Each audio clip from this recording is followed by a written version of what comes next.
una serie que le puse por título Restaurando. Nos estamos basando en Gálatas 6, en Gálatas capítulo 6, verso 1. Así que le voy a pedir por favor que abra su Biblia ahí, por favor. Gálatas 6,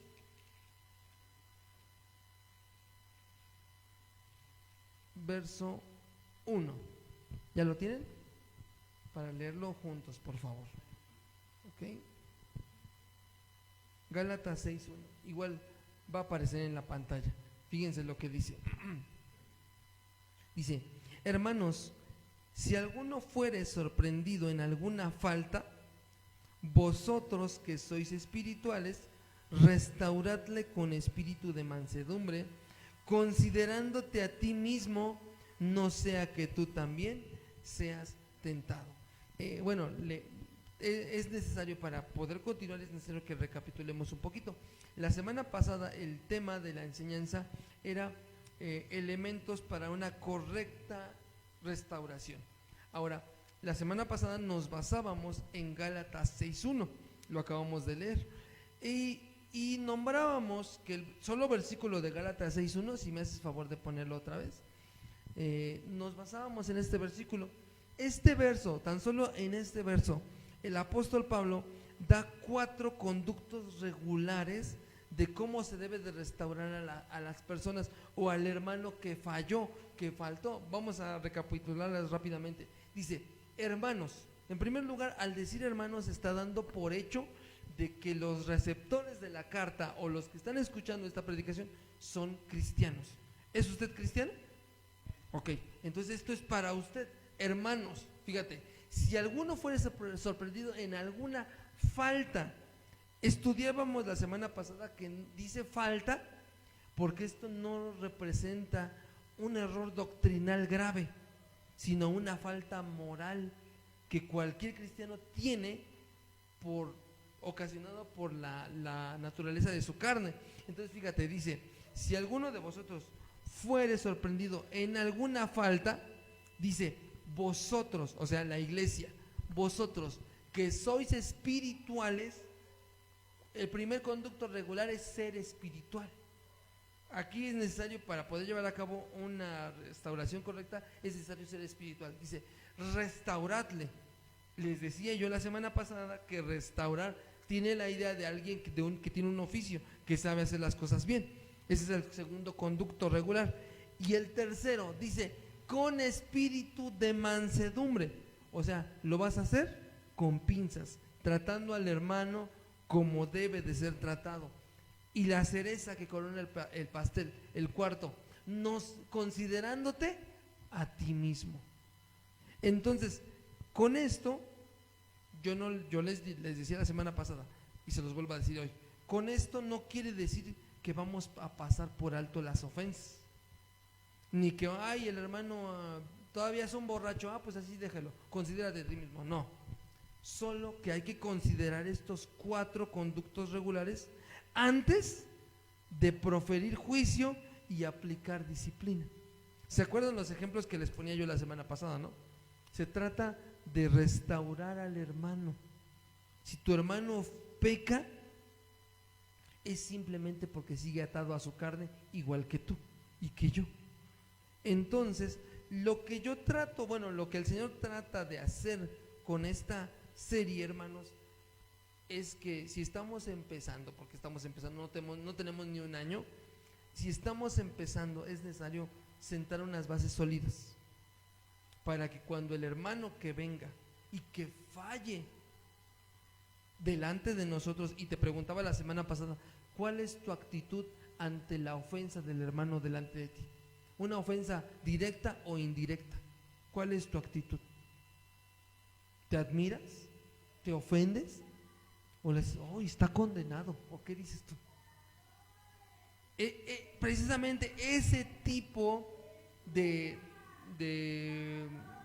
¿cómo decirlo?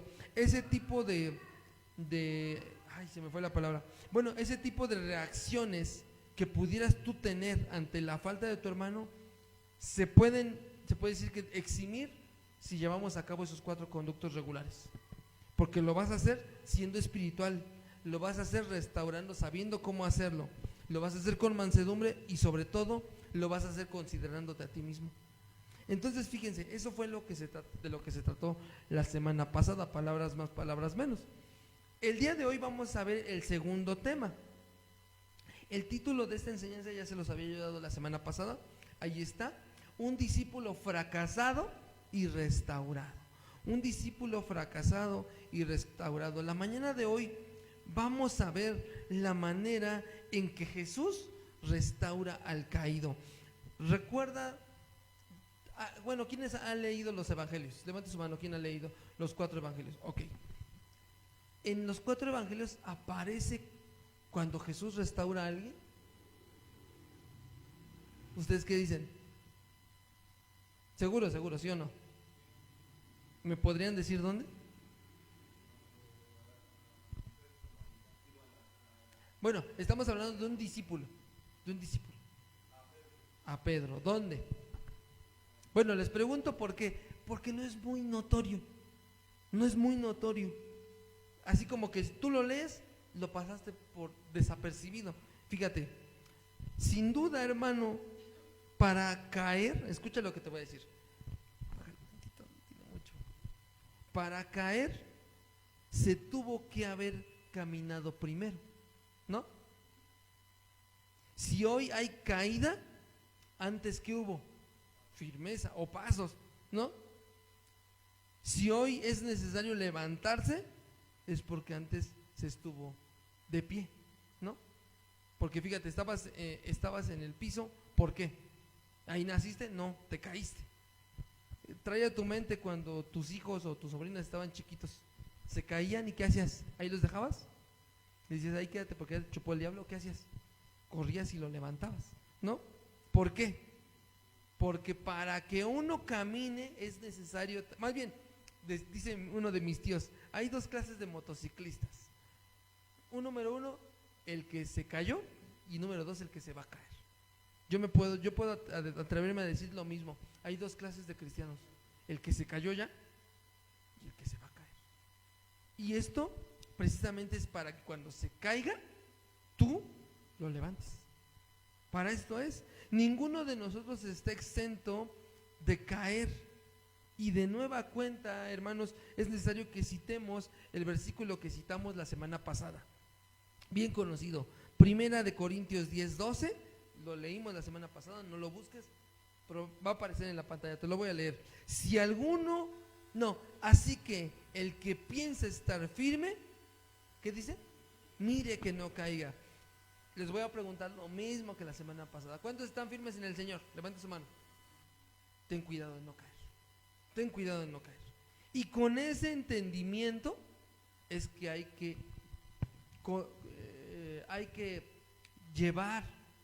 conllevar, o más bien, con ese entendimiento es que hay que recibir o de alguna manera resistir las faltas de los hermanos que pecan contra nosotros, porque él también pudo haber estado firme, pero ¿qué le pasó? Se cayó. ¿Lo ves?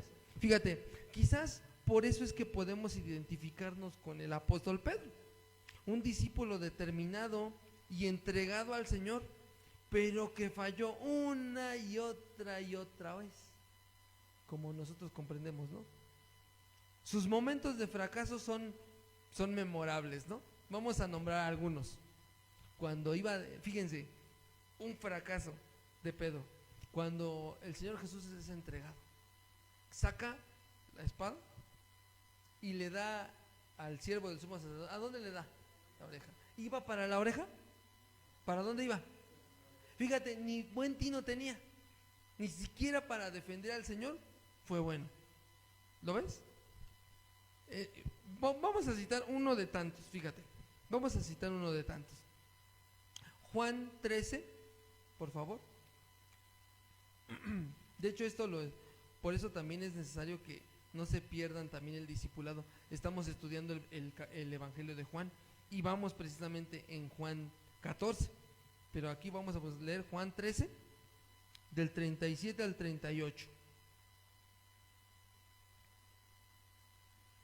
Fíjate, vamos a leer desde el 36, dice así: le dijo le dijo Simón Pedro: Señor, ¿a dónde vas? Jesús le respondió: a donde yo voy no me puedes seguir ahora, mas me seguirás después. Aquí Jesús sabía que Pedro todavía no tenía la capacidad de entender que él iba a morir, y también él no tenía la capacidad de tener, más bien no tenía el valor de morir junto con su maestro. Verso 37, le dijo Pedro: Señor, ¿por qué no te puedo seguir ahora? Fíjate, mi vida pondré por ti. Verso 38, fíjate la contestación de Jesús. Jesús le respondió: ¿tu vida pondrás por mí? Dice: de cierto te digo, no cantará el gallo sin que me hayas negado. Fíjate, como dicen, más bien, fíjate, imagínatelo. No, si yo voy a morir contigo, aunque yo te tenga que seguir ahí en la misma muerte, yo te voy a seguir. Y como dicen ahora, ¿no? 3 doritos después, ¿qué pasó? Vamos a ver qué pasó. Juan 18, 25 al 27. Juan 18, 25 al 27. Fíjate lo que dice.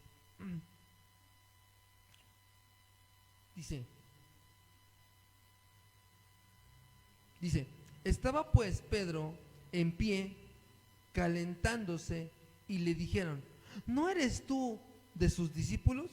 Él le negó y dijo: no lo soy. Uno de los siervos del sumo sacerdote, pariente de aquel a quien Pedro había cortado la oreja, le dijo: ¿no te vi yo en el huerto con él? ¿Y qué hizo Pedro? Negó Pedro otra vez, y enseguida cantó el gallo. Fíjate, ni porque lo estaba viendo uno de los familiares del cuate que le había volado la oreja: ¿no te conozco? No, y lo negó. Fíjense, les decía, unas horas antes le había dicho al Señor: yo voy a morir junto contigo si es necesario. 3 doritos después, yo no lo conozco. Pero ¿qué crees? Sería injusto admirarnos y escandalizarnos de Pedro cuando tú y yo también hemos experimentado no solo el temor al fracaso, sino que en efecto hemos fracasado una y otra vez en nuestro caminar con Dios. Me gustaría preguntarles: ¿cuántas veces aquí hemos prometido delante del Señor no volver a practicar el pecado que muchas veces hacemos? ¿O cuántas veces hemos prometido: Señor, ya, yo voy a buscarte, me voy a meter en tu palabra, voy a crecer en el evangelio, voy a predicar, me voy a afirmar? ¿Cuántas veces lo hemos prometido? ¿Y cuántas veces de esas hemos fallado? ¿No? Hemos prometido con una fiera y segura determinación en el corazón ya no volver a pecar, pero poco tiempo después estamos fallando una vez más. Hemos pasado a ser cristianos pidiendo deseos o propósitos de año nuevo, por decirlo así. Se toman sus 12 uvas, bueno, los que lo hacen: esta uva es porque voy a proponerme esto, y así es. Los cristianos muchas veces hacen lo mismo. De tus deseos de fin de año, o de tus propósitos de fin de año, ¿cuántos alcanzaste este año? ¿No? De tus deseos como cristiano en este año que ya va a terminar, ¿cuántos alcanzamos? ¿No ven? Sería hipócrita admirarnos de Pedro. Y fíjate, Pedro tuvo al maestro de maestros enseñándole. Entonces fíjense lo que les decía yo la semana pasada: si David, el rey David, siendo un hombre conforme al corazón de Dios, cayó, ¿qué nos hace pensar a nosotros que somos más estables? ¿Te das cuenta? Es aquí que surge una pregunta: ¿acaso hay esperanza de restauración para alguien que ha negado a Dios? Claro que sí, claro que sí. Otra pregunta: ¿habrá una luz de esperanza para el cristiano, entiéndase tú y yo, que fracasa? Claro que sí la hay. La respuesta, hermanos, es un amoroso, profundo y constante sí. La vida de Pedro no solo nos recuerda nuestros fracasos como cristianos, sino también nos enseña sobre la gracia eterna y restauradora de Cristo, y que esta está por encima de nuestros fracasos como cristianos. La gracia de Dios no solamente te salvó, la gracia de Dios también te justifica por encima de tus pecados y de tus fracasos después de ya ser cristiano. Esto sin duda debemos de entenderlo bajo la lupa de que el cristiano que es restaurado previamente se debe haber arrepentido. Amén. Y fíjense, en Juan 21, de hecho yo nunca he escuchado una predicación sobre Juan 21. De Juan 21, del 1 al 23, vamos a considerar la forma en que Cristo restauró a sus discípulos, sobre todo a Pedro. Y de Juan 21, del 1 al 23, vamos a extraer 4 encabezados. Te los voy a decir rápidamente y nos vamos a detener en cada uno. Fíjate, restaurados por la gracia de Dios, encabezado número 1. Encabezado número 2, restaurados para amar a Dios. Encabezado número 3, restaurados para servir a Dios. Y encabezado número 4, seguir a Jesús. Nada más en Juan 21. Vamos a considerar Juan 21 del 1 al 23. Y bueno, vamos a empezar rápidamente porque están medio largos. Vamos a considerar el primer encabezado. Número 1, restaurados por la gracia de Dios. Pon tu vista en Juan 21 y te lo voy a narrar porque es una historia que, bueno, para no tener que leerla, va del Juan 21 del 1 al 8, te lo voy a narrar. Fíjate, aquí el Señor ya resucitó y resulta que están los apóstoles, son 7 de ellos, no son todos, son 7, faltan 5, digo, bueno, faltan 4 porque uno ya se había ido con San Pedro, ¿no? Entonces están los 7 discípulos. Era temprano y Pedro dice, me imagino que le dio hambre, y dice, voy a ir a pescar. Y los discípulos dicen, yo también vamos contigo. Bueno, vamos contigo. Y se fueron 7. Entraron a la barca. Estaban, bueno, dice que creo 100, bueno, no me acuerdo cuántos codos son, pero son 100 metros que estaban de la costa dentro del mar. Estaban pescando, pero no pescaron nada. Y de repente la historia, bueno, este capítulo narrado por Juan dice que en la orilla vieron que llegó un hombre y que les preguntó, ¿tienen algo de desayunar? ¿Tienen algo que comer? Y ellos le contestaron que no. Entonces el Señor les dice, echen la red del lado derecho de la barca. La echan y automáticamente caen los pies y se empiezan a jalar, ¿no? Y Juan voltea y lo ve y le dice a Pedro, Pedro, es el Señor. ¿Y qué hace Pedro? Dice la Biblia que Pedro estaba, no sé si totalmente desnudo, pero se quitó su ropa para poder trabajar. Entonces cuando voltea, toma la ropa y se avienta al mar. Se entiende que dentro del mar se puso la ropa para encontrarse con el Señor. Y una vez llegando, fíjate, llega Pedro ante el Señor. Ten en cuenta que todo esto pasó después de que Pedro negó a Jesús. Ten en cuenta esto. Llegan, jala, pero ¿cuál es su sorpresa? Vamos a ver en el verso 9, fíjate. Juan 21, 9. Fíjate lo que dice. Al descender a tierra, fíjate, vieron brasas puestas y un pez encima de ellas. Vamos a leer hasta el 13. Dice, ¿dónde me quedé? Aquí está, 10. Dice, Jesús le dijo, traed de los peces que acabáis de pescar. Subió Simón Pedro y sacó la red a tierra llena de grandes peces, 153 peces, 153. Y aún siendo tantos, la red no se rompió. 12. Le dijo Jesús, venid y comed. Ninguno de sus discípulos se atrevía a preguntarle, ¿tú quién eres? Sabiendo que era el Señor. Fíjate, verso 13.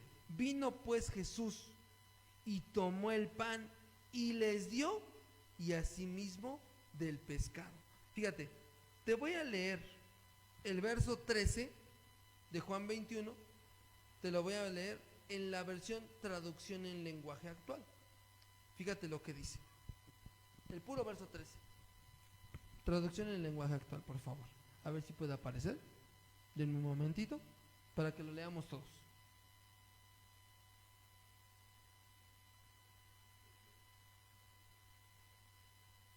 Desde el 12, vamos a leer del 12. Juan 21, 12. Fíjate, ahí entendimos que el Señor ya había preparado una fogatita, ya tenía un pececito ahí. Fíjate, Jesús les dijo, fíjate, vengan, ¿a qué? A desayunar. Dice, ninguno de los discípulos se atrevía a preguntarle quién era. Bien sabían que era el Señor Jesús. Verso 13, Jesús se acercó, fíjate, tomó el pan y se lo dio a ellos y también les dio pescado. ¿Qué está pasando aquí? Fíjate, cuando llegan a la orilla después de fracasar una vez más, porque eran pescadores, fueron a pescar y ¿qué pescaron? Nada, ni siquiera un resfriado dirían, ¿no? Hasta que el mismo Señor les dice, échenla del lado derecho. Acaban de fracasar nuevamente, ¿lo ves? Fíjate, fracasaron en la pesca. Y es Jesús quien les preparó, en ese momento, quien les preparó pescado y pan y desayunaron juntos. Acabamos de leer que el Señor Jesús les dice, vénganse, ¿a qué? A desayunar. No nada más les asó el pescado. Seguramente dice aquí el versículo 3 en la nueva traducción, en la traducción de lenguaje actual, que tomó el pan y se los dio. ¿Qué hizo? Les sirvió el desayuno. ¿Cómo te da de desayunar tu mamá? Tu café, todo. Eso mismo hizo el Señor Jesús. Fíjate, no sé si podemos percibir lo que está pasando. Fíjate, después de que estos tipos huyeron y abandonaron al Señor Jesús en el peor momento, es Jesús quien los buscó. Porque ellos no lo buscaron, ellos estaban en el mar preocupándose por pescar, y es Jesús quien viene a ellos. ¿Te das cuenta? Y los busca no para decirles, oigan, qué gachos, ahí me dejan. No, ¿para qué? Para prepararles el desayuno. Prepararles un desayuno que nos habla no solamente de que el Señor conoce nuestras necesidades, sino también nos habla de su amor. Y por supuesto, yo te pregunto, ¿ellos lo merecían? Pero Él así lo quiso. Pasando por alto la ofensa, pasando por alto el abandono, la traición, el Señor Jesús les hace unos pescados. Si Él ya tenía panes ahí, ¿quién crees que traía los panes? Él. A lo mejor Pedro le dice, oye Señor, el pan está fresco. ¿Fresco? Acaba de ser creado, ¿no? Entonces imagínate, el Señor les dio pan, les dio pescado, les dio todo. ¿Te das cuenta? Fíjate, seguramente tú también, yo también, hemos fracasado y abandonado al Señor. Y más de una ocasión, seguramente sentimos que somos indignos o demasiado lejos, o estamos demasiado lejos para ser alcanzados de nuevo por su gracia. Sin embargo, este desayuno divino nos recuerda que la vida cristiana no se trata ni de ti ni de mí. No es por nuestros méritos ni por lo insignificante u horrendo de nuestro pecado. ¿De qué se trata? De que Cristo nos amó primero a nosotros. ¿Lo ves? De eso se trata. Y fíjate, y en vez de recriminarnos, llega siempre para amarnos y para perdonarnos y para demostrarnos que a pesar de nuestros fracasos y caídas en la vida cristiana, Jesús siempre está dispuesto a aderezar mesa delante de nosotros con el objetivo de levantarnos. Y fíjate, ¿qué dice el Salmo 23? Aderezas mesa delante de mis angustiadores. Lo que más angustia al cristiano son los fracasos o pecados que vienen después de la conversión. Y el Señor, aún en medio de esos angustiadores, de esos pecados que nos agobian, nos sirve el desayuno. Fíjate, Salmo 37, 24, fíjate lo que dice. Este versículo a mí me gusta mucho.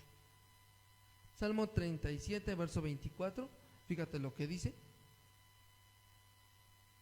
Dice, cuando el hombre cayere, fíjate, no quedará postrado. ¿Por qué? Porque Jehová sostiene su mano. ¿Lo ves?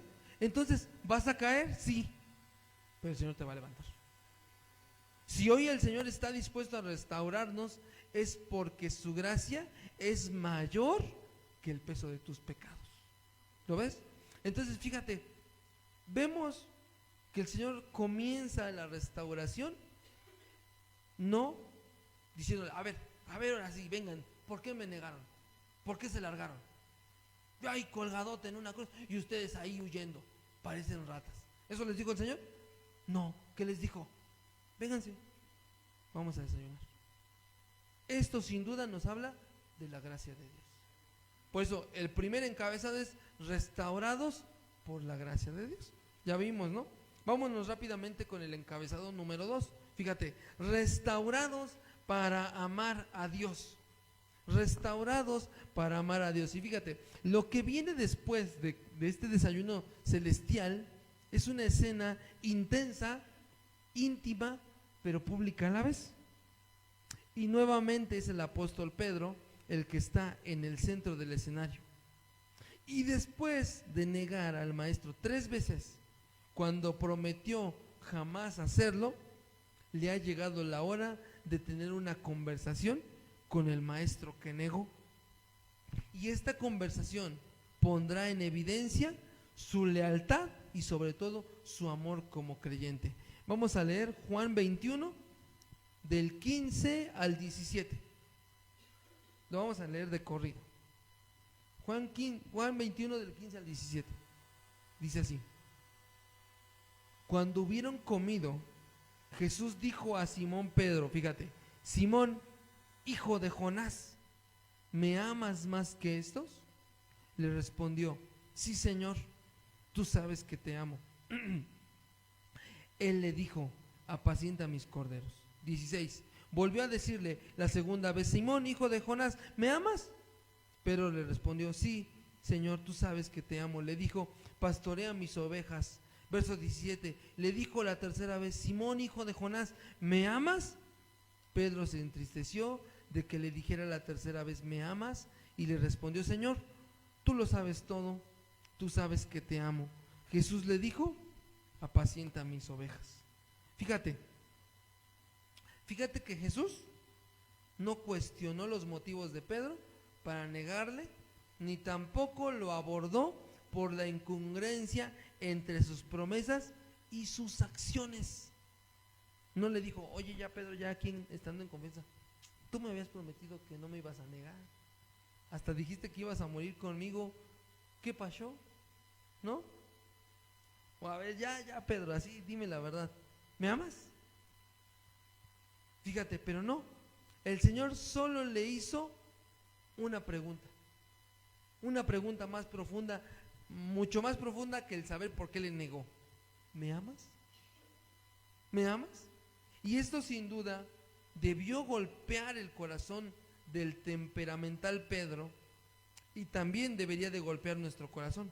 Fíjate, no es la forma o las palabras que Jesús usa, sino la insistencia de su pregunta. ¿Me amas más que estos? Fíjate, si a ti el Señor te preguntara, a ti, específicamente a ti, ¿me amas más que todos ellos? ¿Tú qué le responderías? Fíjate, no sé si lo notas, pero Jesús está tratando de llevar a Pedro al compromiso, ya que el amor implica respeto, lealtad y fidelidad, ¿no?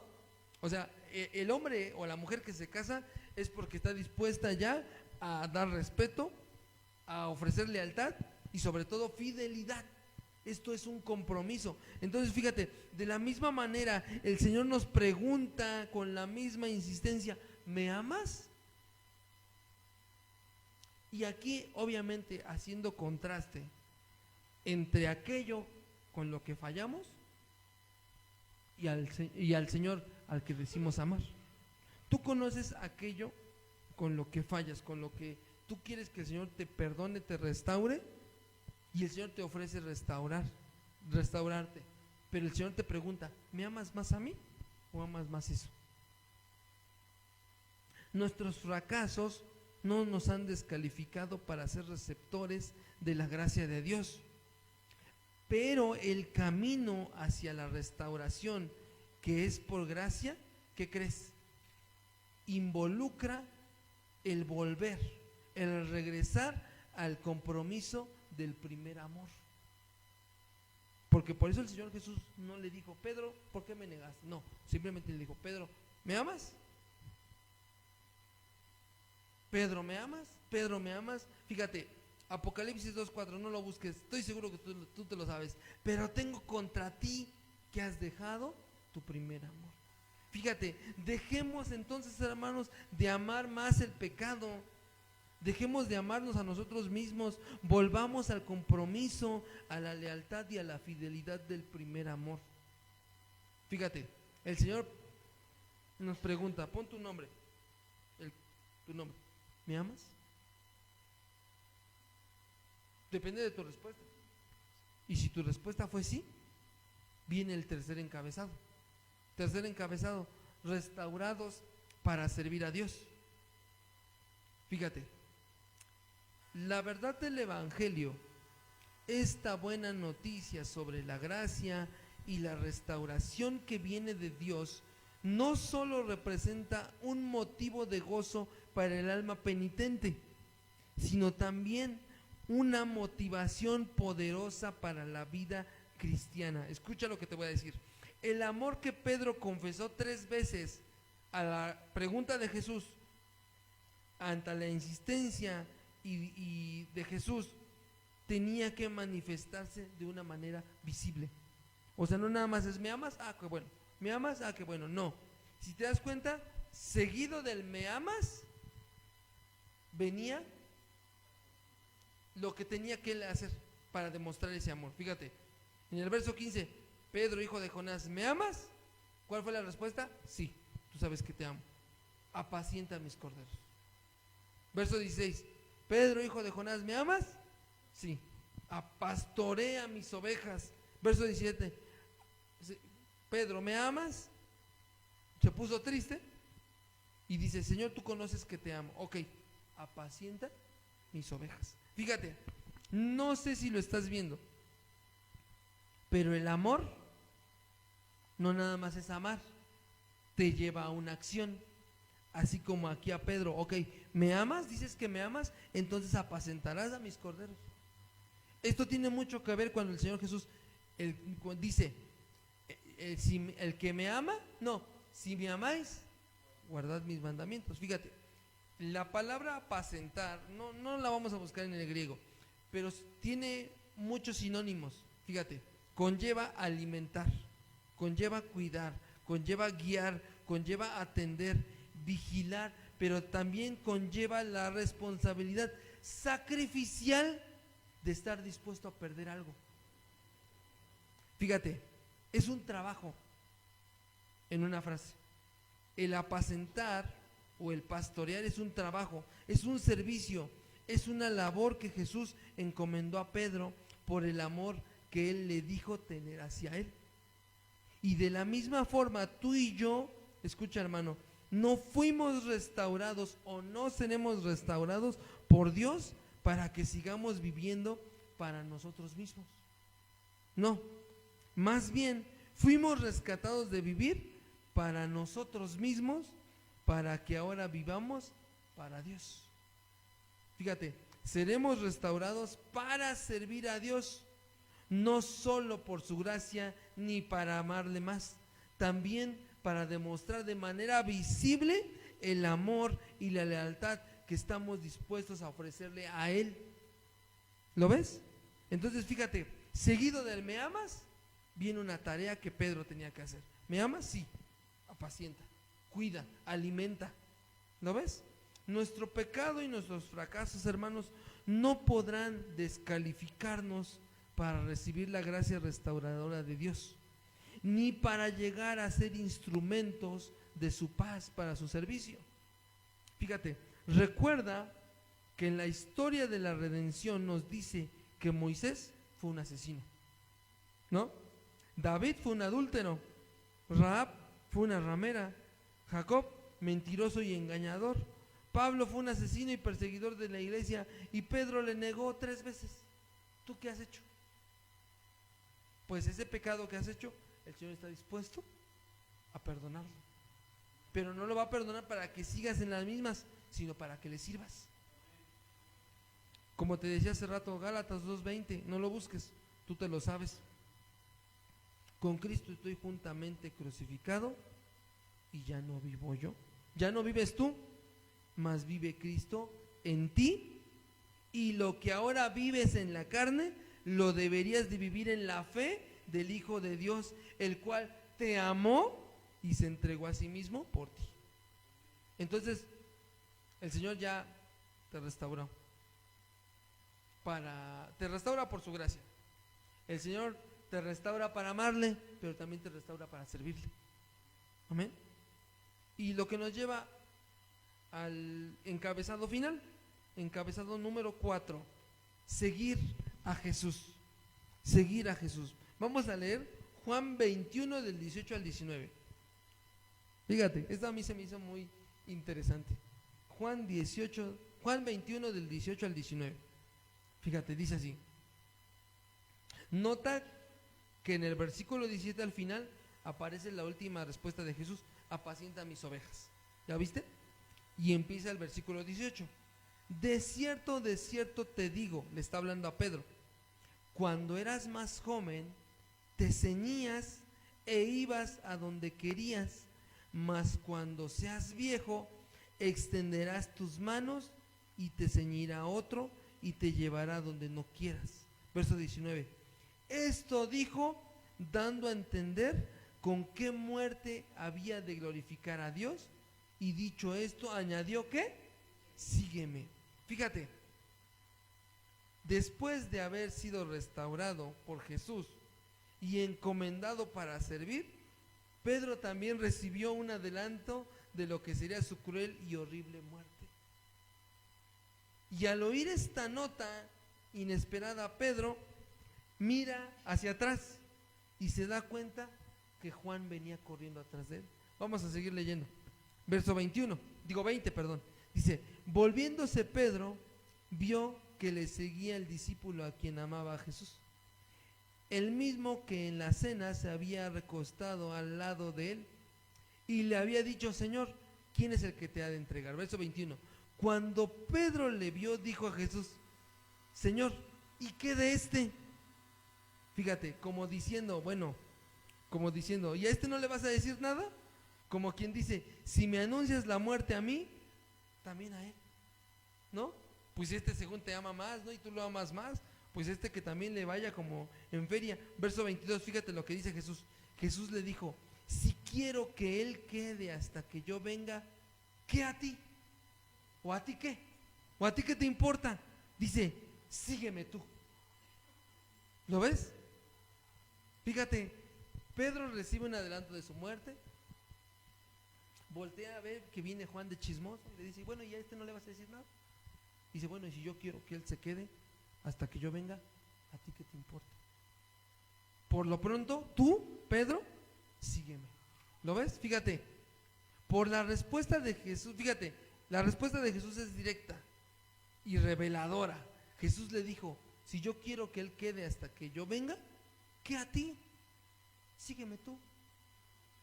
Fíjate, al ser restaurados para servir, nuestras vidas se verán de maneras distintas. Algunos sean restituidos probablemente, otros posiblemente no. Algunos podrán regresar a lo que hacían antes y otros posiblemente no. ¿Es esto justo o injusto? La respuesta de Jesús ante esto es: tú sígueme, tú sígueme. Yo voy a hacer con aquellos lo que yo quiera hacer. Porque recuerda, Juan también tenía que ser restaurado. Juan también había huido cuando el Señor Jesús fue entregado. La diferencia de Juan es que él sí volvió. Pero fíjate, le dice: no importa lo que yo haga con él, por lo pronto tú sígueme. Fíjate, el Señor ya nos restaura por su gracia. El Señor ya nos restaura para amarle. El Señor nos restaura para servirle. ¿Qué nos queda por hacer? Seguirle. Seguirle. Mucho tiempo, bueno, hablo por lo menos por 4 personas aquí, estuvimos en un lugar donde decían que podíamos recibir una restauración. Sin embargo, jamás nos dijeron cómo acceder a esa restauración o cómo restaurar a una persona. La semana pasada ya vimos cómo podemos hacerlo entre hermanos. Hoy lo estamos viendo cómo Jesús lo hace con el discípulo que falla. Y te aseguro que ahí entramos todos nosotros. Todos nosotros hemos fallado. Y ahorita el Señor ya no te pregunta: oye, Señor, ¿y qué va a pasar con aquellos? No, a ti no te importa. Tú sígueme. Ya. ¿Y qué pasó desde ese momento con Pedro? Le siguió. Le siguió. Desde ese momento, cuando recibe el Espíritu Santo, predica, se convierte en 3,000 personas. Él recibe, se puede decir que la primicia de la predicación a los gentiles, y al final muere tal como el Señor le dijo que iba a morir, crucificado de cabeza junto con su esposa. Y fíjate, diciéndole a su esposa: aguántate tantito, dice, esto nada más es un momento, cuando esto acabe abriremos los ojos y veremos a nuestro Señor. ¿Él qué hizo? Le siguió hasta el final. Fue restaurado, le costó, claro que le costó, porque aún así el apóstol Pablo también le tuvo que apretar las tuercas, pero él fue fiel hasta el final. Sí, fue un discípulo fracasado, pero restaurado. Y nosotros podemos entrar en la misma categoría. Vámonos rápidamente a la conclusión, hermanos. Fíjate, si en medio de tu fracaso el Señor ya abrió tus ojos y has dado frutos de arrepentimiento verdadero y has recibido su gracia restauradora, entonces tu vida debe de caracterizarse por el amor genuino y servicio fiel a tu Señor. Aunque Satanás quiera condenarte y tu prójimo te juzgue por tus faltas y fracasos, puedes encontrar aliento y esperanza en la gracia de Dios. Por eso se llama gracia. Te pregunto, ¿lo mereces? No. Sin embargo, ahorita que no lo mereces, ahorita que no lo merezco yo, el Señor pone en la mesa y te da tu alimento. Te restaura por su gracia, te restaura para amarle, te restaura para seguirle, y al final te dice: sígueme. ¿Sabes? Entonces, hermanos, un discípulo fracasado y restaurado, creo que somos todos nosotros, ¿no? Pero no nos quedemos nada más así, sigamos al Señor. Amén. Vamos a orar. Señor, queremos ponernos en tus manos, pidiéndote que nos restaures, porque todos nosotros te hemos fallado. Dice tu palabra que nuestras buenas obras delante de ti son como trapos de inmundicia. Dice también tu palabra: ¿acaso podrán ustedes hacer lo bueno estando acostumbrados a hacer lo malo? Dice tu palabra: ¿quién busca a Dios? Ninguno, dice el texto. Sin embargo, el Espíritu obra en nosotros y cambia esto. Es tu obra, Señor, restauradora, y no es injusticia, es misericordia la que tú derramas sobre todos aquellos que hemos fallado delante de ti. Fíjate, ni aun Pedro, quien te negó, habiéndote conocido, habiéndote visto cara a cara, cuando él había recibido beneficios directos de ti, fue desechado. Esto quiere decir que nosotros, Señor, que nosotros también tenemos, Señor Jesús, la oportunidad de ser restaurados por aquel que nos creó, por aquel que nos formó, por aquel que sabe cómo fallamos, Señor. Hoy queremos pedirte: restaura nuestras vidas, transfórmanos, haznos ver nuestra verdadera condición delante de ti.